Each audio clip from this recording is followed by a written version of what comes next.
Shamhat gave Enkidu one of her robes, and he put it on. Taking his hand, she led him like a child to some shepherds' huts. Marveling, the shepherds crowded around him. "What an enormous man!" they whispered. "How much like Gilgamesh he is, tall and strong, with muscles like rock." They led him to their table. They put bread and beer in front of him. Enkidu sat and stared.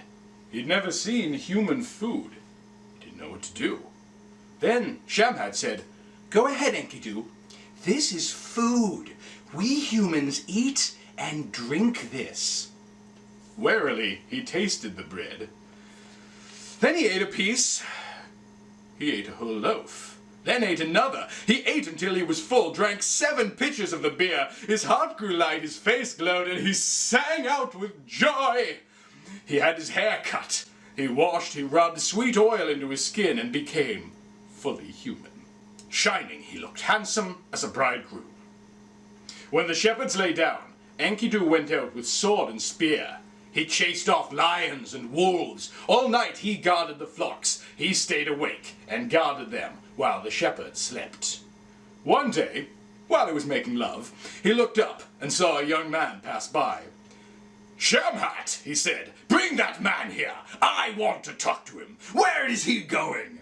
She called out, then went to the man and said, "Where are you going in such a rush?" The man said to Enkidu, "I am on my way to a wedding banquet. I have piled the table with exquisite food for the ceremony. The priest will bless the young couple, the guests will rejoice, the bridegroom will step aside, and the virgin will wait in the marriage bed for Gilgamesh, king of Great Walled Uruk. It is he who mates first with the lawful wife. After he is done, the bridegroom follows.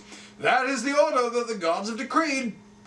From the moment the king's birth cord was cut, every girl's hymen has belonged to him."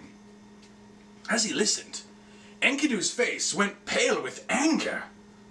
"I will go to Uruk now, to the palace of Gilgamesh, the mighty king. I will challenge him. I will shout to his face, I am the mightiest. I am the man who can make the world tremble. I am supreme."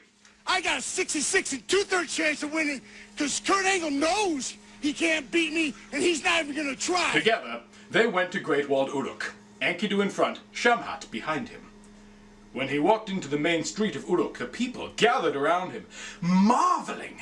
The crowds kept pressing closer to see him. Like a little baby, they kissed his feet. "What an enormous man!" they whispered. "How much like Gilgamesh, not quite so tall, but stronger boned. In the wilderness, he grew up eating grass with gazelles. He was nursed on the milk of antelope and deer. Gilgamesh truly has met his match. This wild man can rival the mightiest of kings." The wedding ritual had taken place. The musicians were playing their drums and lyres. The guests were eating, singing, and laughing. The bride was ready for Gilgamesh as though for a god. She was waiting in her bed to open to him, in honor of Ishtar, to forget her husband and open to the king. When Gilgamesh reached the marriage house, Enkidu was there. I got 141 and 2/3 chance of winning at sacrifice. He stood like a boulder, blocking the door. Gilgamesh, raging, stepped up and seized him. Huge arms gripped huge arms. Foreheads crashed like wild bulls. The 2 men staggered. They pitched against houses. The doorposts trembled. The outer wall shook. They careened through the streets.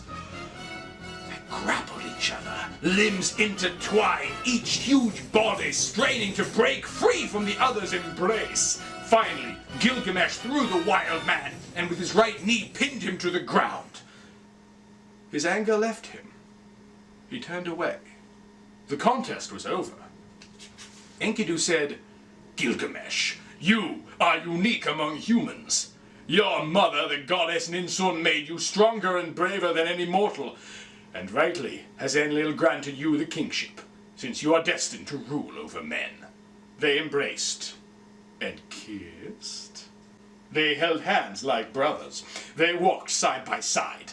They became true friends.